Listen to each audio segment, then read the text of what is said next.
L'Olympique Lyonnais est interdit de recrutement, mais l'Olympique Lyonnais va tout de même recruter puisque le club rhodanien devrait enregistrer dans les prochains jours l'arrivée sous forme de prêt gratuit du milieu offensif argentin Thiago Almada qui viendrait en provenance du club maintenant qu'on peut appeler cousin, Botafogo au Brésil. Et je vous propose dans cette vidéo de revenir un peu sur le profil d'Almada, ses points forts, ses faiblesses et ce qu'il peut apporter à l'Olympique Lyonnais. Allez, let's go! Avant de lancer la vidéo, j'ai constaté que 3 spectateurs sur 4 n'étaient pas abonnés à la chaîne. Donc si le contenu te plaît, oublie pas le petit pouce bleu et l'abonnement, ça m'aide énormément pour le référencement. La trajectoire de la carrière d'Almada, elle est plutôt simple et linéaire. Formé à Vélez, il joue très tôt pour l'équipe A, dès 16 ans, et son potentiel est détecté par les plus grands clubs européens qui se positionnent sur son profil. Mais c'est finalement Atlanta en MLS qui va empocher le jackpot contre un chèque quand même de 14,5 millions d'euros, donc un transfert assez conséquent pour de la MLS. Et là, à Atlanta, c'est l'explosion. Il affole absolument tous les compteurs. On en parlera un peu après quand on regardera les statistiques avancées, mais c'était vraiment impressionnant, si bien que les plus grands clubs européens se repositionne son profil lorsqu'il évolue à Atlanta, mais c'est finalement Botafogo qui le recrute en janvier 2024 pour une somme de 19,5 millions d'euros.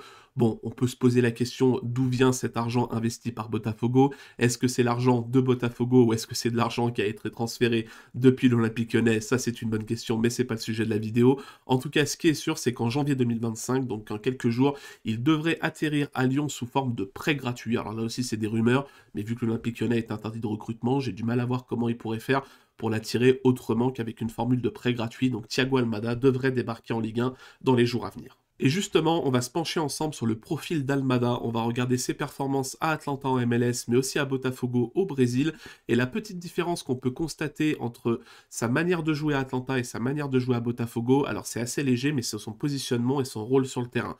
Là où Atlanta en MLS, il jouait vraiment en pur numéro 10 en exploitant à fond le half space gauche, à Botafogo, il était plutôt utilisé dans un rôle d'ailier gauche qui repiquait au centre forcément. Donc vous le voyez sur sa heatmap qui caractérise un peu les zones du terrain où il était le plus actif. À Atlanta, c'était une zone un peu plus centrale, là où Botafogo, on était sur une zone un peu plus excentrée sur l'aile gauche. Je vous parlais tout à l'heure de sa saison 2023 absolument dantesque en MLS, et bien voici les statistiques avancées avec le fameux pizza graph que vous avez maintenant l'habitude de voir dans les vidéos. Et vous savez avec ce graphique que quand vous avez affaire à un joueur qui est en vert clair dans toutes les statistiques, qui est quasiment au-dessus du 90e centile dans toutes les statistiques, c'est qu'on a affaire à un joueur d'élite. Voilà, Thiago Almada, c'était peut-être le meilleur milieu offensif de MLS en concurrence avec un Carles Rill, mais c'était vraiment le joueur ultime de MLS dans toutes les statistiques. Il était absolument monstrueux. Il n'y a pas grand-chose à dire, on rentrera juste après un peu plus dans le détail de son profil et de ses qualités, mais voilà, sa saison en MLS, c'était juste pour vous montrer que c'était absolument incroyable à voir. Mais son passage à Botafogo au Brésil est un peu plus nuancé. Alors pour moi, il y a des raisons qui expliquent cela. La première, c'est qu'Almada a eu une grosse saison 2024, on en reparlera plus en détail en fin de vidéo. Et est-ce qu'il n'a pas commencé à pêcher physiquement à Botafogo? Je pense que oui. Et la deuxième raison qui peut expliquer cela, c'est sa motivation à jouer à Botafogo. Est-ce que ce passage de 6 mois n'était pas pour lui juste une passerelle vers l'Europe? On sait que l'objectif de Textor, en gardant Almada au Brésil, était de bien figurer en Libertadores et en championnat. Bon, finalement, Botafogo a fait un doublé exceptionnel, donc Textor a eu raison. Mais est-ce que Almada était pleinement impliqué dans le projet de Botafogo? On peut se poser la question là-dessus. En tout cas, ce qui est sûr en voyant les statistiques, c'est que même dans une période un peu plus compliquée, Almada, ça reste un passeur d'élite. Voilà, passe dans la surface adverse, passe dans le tir adverse, passe progressive. On est face au meilleur milieu offensif de Serie A brésilienne dans ce domaine-là. Donc voilà, ça reste quand même un énorme passeur, même quand il connaît un petit coup de mou physique. On va justement s'attarder à l'aide de compilations vidéo sur les 3 qualités principales de Thiago Almada selon moi. Et on en parlait un peu avant, la première c'est la qualité de passe et la vision de jeu qui va avec. Thiago Almada c'est le genre de joueur capable de trouver des passes dans des angles que très peu de joueurs peuvent voir. Ça me rappelle énormément Ryan Cherki sur ces 6 derniers mois, puisque Cherki nous a montré qu'il était déjà un incroyable dribbleur, mais ça on le savait, mais que c'était surtout un joueur capable de trouver des passes dans des angles fermés que très peu de joueurs dans le monde vont voir. On peut notamment parler de la passe de Cherki pour Mikotadze contre le PSG, et Thiago Almada c'est exactement le même genre de joueur. C'est le genre de joueur, quand vous regardez le match, vous avez une diffusion TV, donc vous voyez un plan élargi du terrain, et ben Almada il va trouver des passes que même vous n'arrivez pas à voir, et ça c'est assez impressionnant.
Sa deuxième grosse qualité, selon moi, c'est sa qualité de frappe. Et en plus, je pense que ce sera très utile à l'Olympique Lyonnais parce que c'est un club qui manque de joueurs capables de vraiment frapper en dehors de la surface.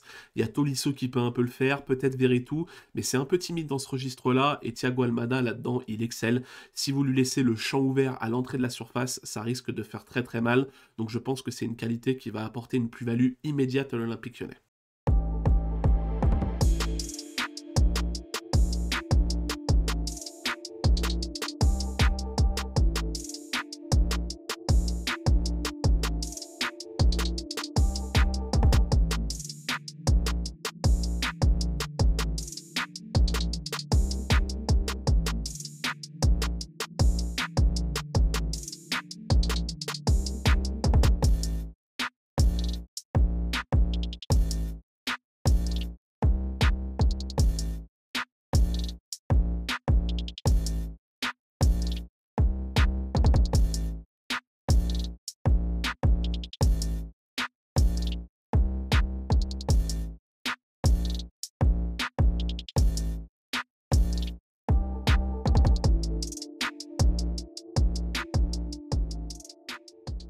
Et enfin, une qualité que je juge quasiment essentielle dans le football moderne, surtout pour un profil comme Thiago Almada, c'est que c'est un très bon tireur de coups de pied arrêtés. Aussi bien sur des coups francs directs qu'indirects ou des corners, Almada a un pied de velours et place le ballon exactement là où il veut. Et j'avoue que pour débloquer des matchs un peu complexes, fermés, c'est quand même utile d'avoir un joueur qui peut débloquer la situation sur une phase de coups de pied arrêtés.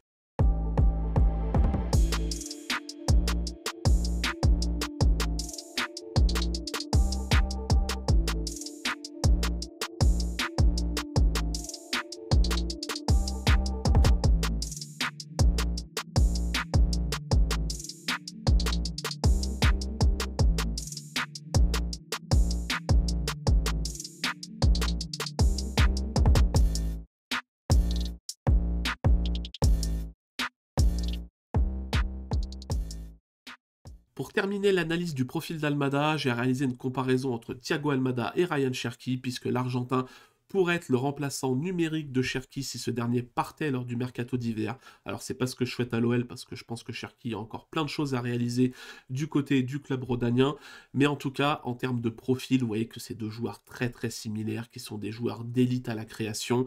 Alors évidemment les stats d'Almada elles sont réalisées en MLS là où les stats de Cherki sont réalisés en Ligue 1.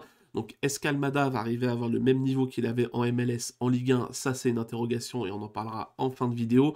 Mais en tout cas, si on regarde en termes de profil pur, c'est deux joueurs qui ont des profils très similaires. Donc, si Almada arrive à s'adapter à la Ligue 1, c'est un mec qui peut, je dirais pas qu'il peut faire oublier le départ de Ryan Cherki, parce que je pense que si Cherki quitte l'Olympique Lyonnais, les supporters lyonnais seront inconsolables, mais en tout cas c'est un joueur qui peut apporter quelque chose et compenser en grande partie un départ de Ryan Cherki. Pour terminer la vidéo, je vous propose un petit bilan des points positifs et négatifs selon moi du transfert d'Almada à l'Olympique Lyonnais.